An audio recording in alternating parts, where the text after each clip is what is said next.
Three myths about Atlantis and what we're not being told about the world's most important civilization. A century ago, the search for Atlantis was a real archaeological endeavor. The 1915 annual report to the Smithsonian Institute Boards of Regents contained an extensive discussion by French researcher Pierre Termier about the state of the efforts being made to locate it.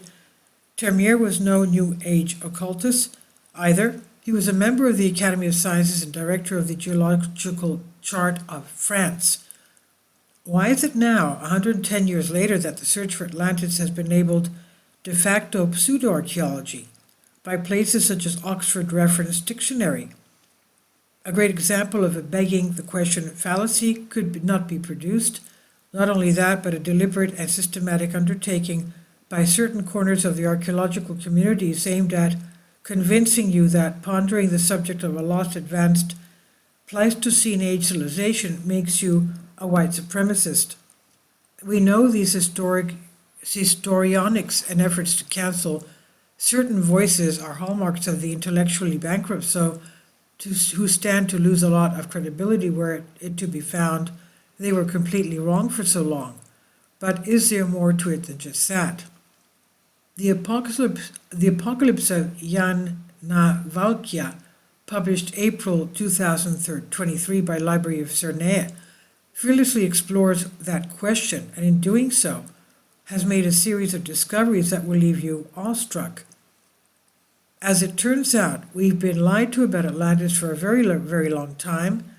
Here's just three mainstream fabrications about Atlantis that most people nowadays take for granted.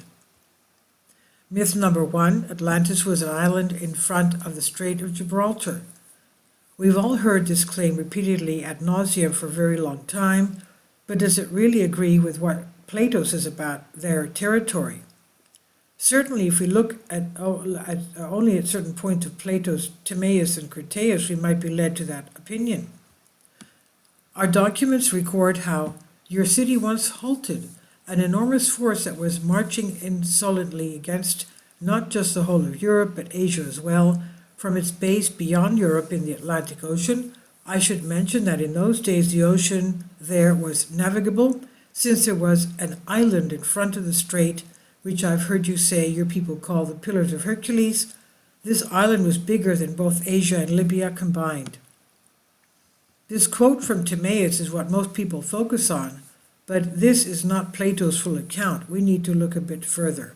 He said, the travelers in those days used it to get to the further islands from where they had access to the whole mainland over the other side, the mainland which surrounds the genuine sea.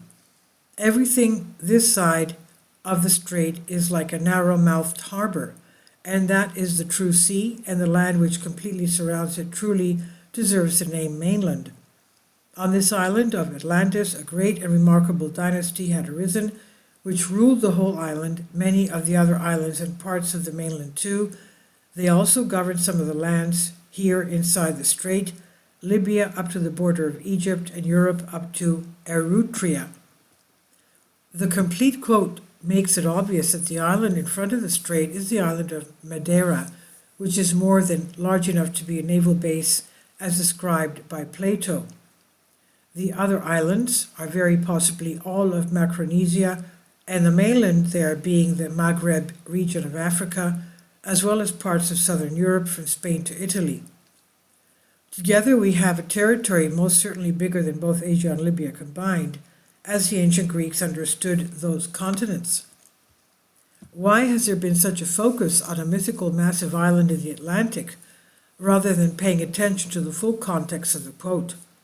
Could it have to do with the fact that there is a structure in mainland Africa, Mauritania to be exact, that sits within the Atlantean territory Plato actually describes, and is shaped precisely the way Plato describes their capital city?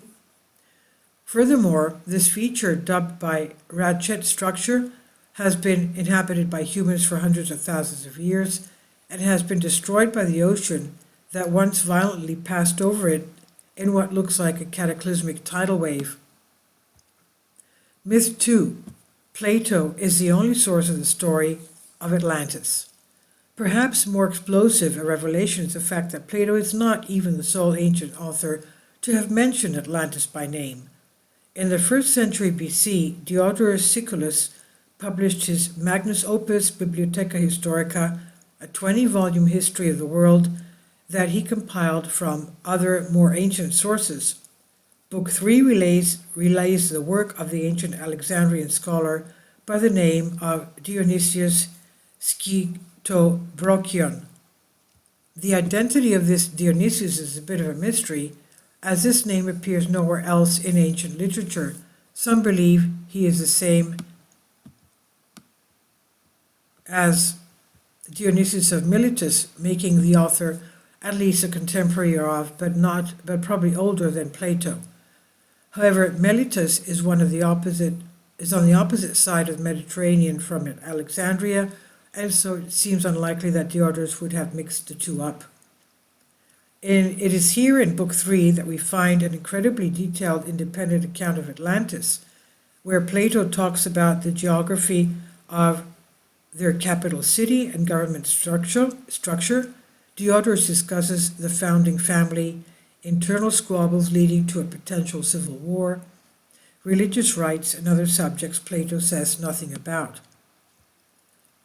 Not only have the manuscripts of Book 3 been in our possession for over 1,000 years, but more modern scholars such as Lewis Spence pointed out to the whole world in his 1927 book, The History of Atlantis, that this account exists, perhaps even more amazingly. The same translator of the 2008 Oxford University Press edition of Plato's Timaeus and Critias also translated large portions of Diodorus's work. Are we to believe that he somehow completely missed Diodorus's account of Atlantis, going on to repeat the same trope of Plato being the only surviving record? From Diodorus, we learned that the Atlanteans inhabited the westernmost regions of Libya by a great mountain that the Greeks called Mount Atlas, that's the Atlas Mountains, that existed near the shores of the Atlantic Ocean. There is indeed an ultra-prominent mountain in southern Morocco today called Toubkal. Incidentally, the earliest human remains ever discovered were in a cave a mere 125 kilometers away, meaning this mountain, the Richat structure, the surrounding regions have been known to humanity from the very beginning of our species. Myth number 3. The ancient river system of North Africa was recently discovered. In 2015, a team of researchers announced they discovered an ancient network of rivers that once existed under the sands of Mauritania, where one finds the Richat structure. These rivers would have given Atlanteans easy access to the ocean and involved a mega river and the team named the Taman Rasset. With such an easy passage across Africa, the Atlanteans had everything they needed to become the maritime superpower described by Plato. And yet, curiously, a massive river system like this has been drawn on maps of Africa since the day of Ptolemy. For thousands of years, North Africa has been illustrated with a large river system spanning east to west, with the main river being called the Flavius Niger, or Black River. It's an excellent candidate for the biblical river Pison, which ran the breadth of the land called Havilah, wherein one finds Eden at its western edge. Only in the last couple of centuries have maps of Africa excluded this river. Was it simply because sailors could no longer locate it that it was removed from our history and memory? And what does this say about the connections some people have made between Atlantis and Eden? Revelations concerning the nature of humanity and the gods. All this and much, much more is explored in detail in the heavily referenced book The Apocalypse of Yajnavalkya. Truly, nothing in human history makes any sense absent or advanced Pleistocene age civilization. The contacts our ancient ancestors had with these advanced people laid the groundwork for many religions and political structures that exist to this very day. It does appear that, far from being lost, the people known as the Atlanteans have, over a long period of time, been systematically excised from human history. Who erases history and why is yet another topic explored that will leave you speechless. Prepare for a journey through humanity's collective mythologies and most advanced sciences, ultimately arriving at a new understanding of life on Earth that will leave many of the foundations upon which your beliefs about our origins rest utterly shattered. And this is from House and Wise by Chris. Please leave your comments and thank you for your support. Finally, support my Patreon account. The daily posts are 5 videos daily, and they are totally different from what I have on my YouTube channel. Thank you so much for your support and that you find all my content so interesting. You'll find the Patreon account details in the description box below.